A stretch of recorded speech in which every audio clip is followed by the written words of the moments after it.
Mr. President, we convened this emergency meeting in relation to the latest glaring violation by the Kiev regime of the norms of international humanitarian law and further evidence of its intentional actions to destroy the civilian population in Donbass, namely the mass shelling by the Ukrainian armed forces of densely populated areas of Donetsk on the 7th of November. In principle, we could have requested this meeting also on the subject of the consequences of supplies of Western weaponry to Ukraine. The Kiev regime 3 times in the space of a day attacked civilian targets in the center of the city, launching missiles from HIMARS and Hurricane multiple launch rocket systems.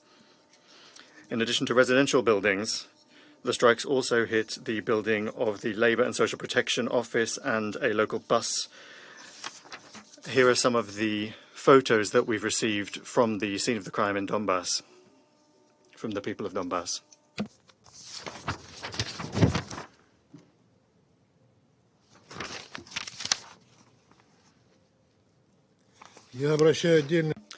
And I would in particular point out the time at which the attack was carried out.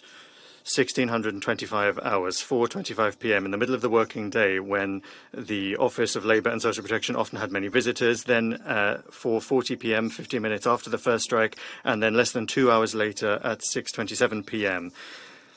The terrorist practice of launching repeat strikes on the same place has firmly become part of the arsenal of the Ukrainian armed forces, knowing full well that where a strike was launched, the emergency services would soon attend, rescuers, medics, the police, and also journalists.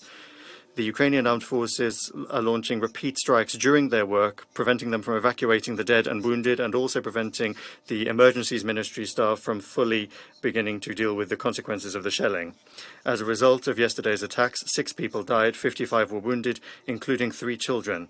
Unfortunately, a doctor and paramedic from the emergency medical services who came to help them also died, as well as a road police officer, and 23 rescuers from the emergencies ministry were wounded. Literally a week ago, on the 31st of October, the Kiev regime 3 times launched strikes on Budynovsk district of Donetsk. As a result of the first strike from a HIMARS multiple launch rocket system, nobody was killed, but a fire broke out. An hour later, knowing that firefighters and journalists would be on the scene, the UAF intentionally launched a repeat strike on the same place with a cluster munitions missile, which is indiscriminate.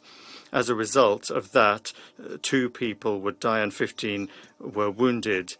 8 ambulance brigades were sent to assist them, and then Kiev intentionally launched a 3rd strike, which, through a happy accident, did not cause any further casualties.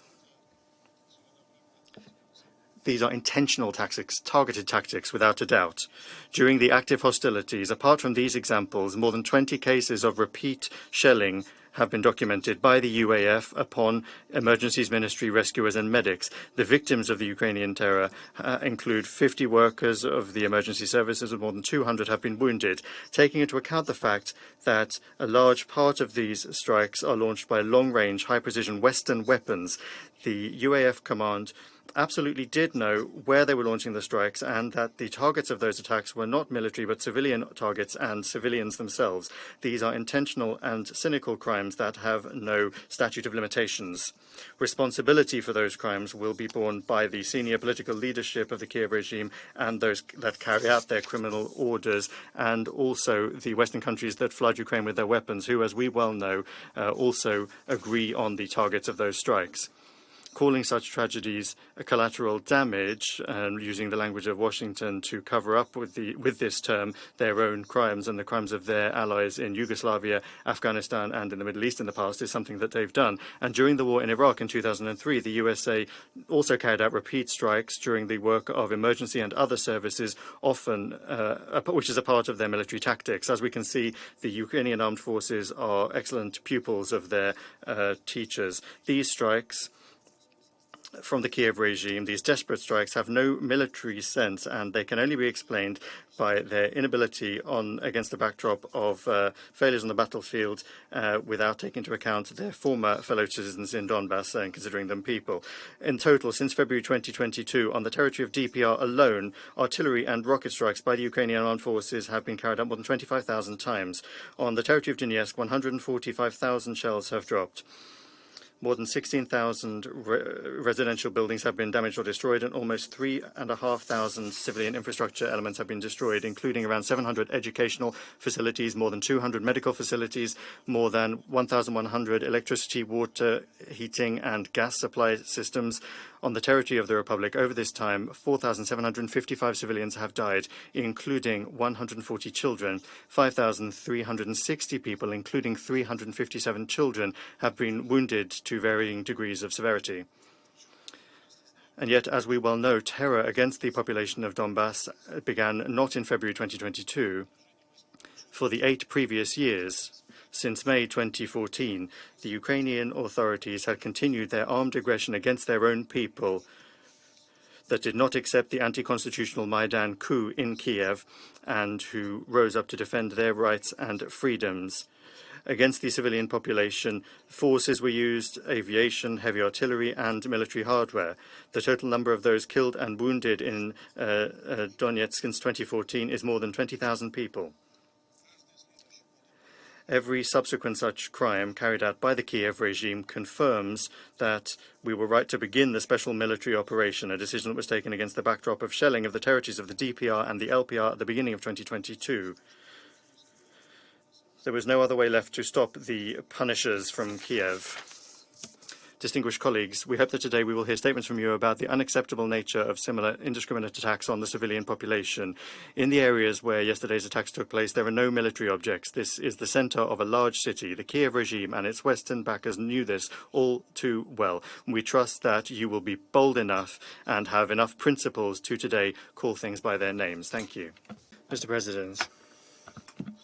We're grateful to all of our colleagues who were strong enough to give a worthy assessment of the latest crime yesterday of the Kiev regime, or at least to express compassion and condolences with all of those killed and injured.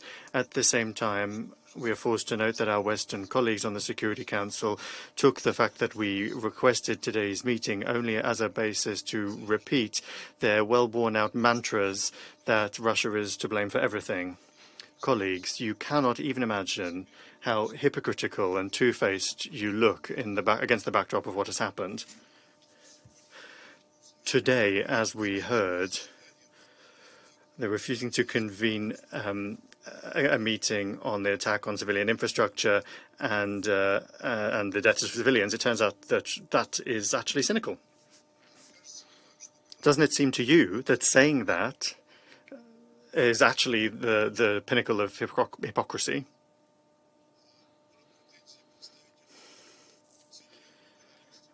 Regarding the grievances of the UK representative regarding what happened in Ukraine since 2014, I'm not going to waste any time going over that. I will simply say that his hollow, false and banal assessments aren't worth any comment at all. Your selectiveness and double standards are well known, and we've seen that over the course of the last month. Over the course of the past month, the residents of Gaza and even those living in territories occupied by Israel, the Palestinians living there, have been able to witness that. As regards the residents of Donbass, they've been living in this paradigm since 2014, when the victims of the aggression of the Kiev regime against their own citizens, for our former Western partners, simply ceased to exist. We are constantly hearing the same mantras over and over again. This wouldn't have happened if Russia didn't start it. Once again, I would like to point out your complete blindness in this regard.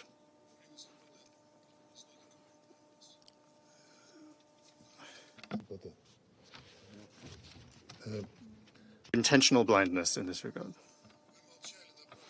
You turned a blind eye over 8 long years, starting in 2014, when that war began, a war that the Kiev authorities unleashed against what were then their own citizens.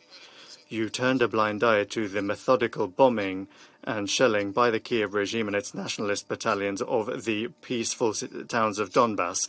Where was your hypocritical humanism at that time? Thank you.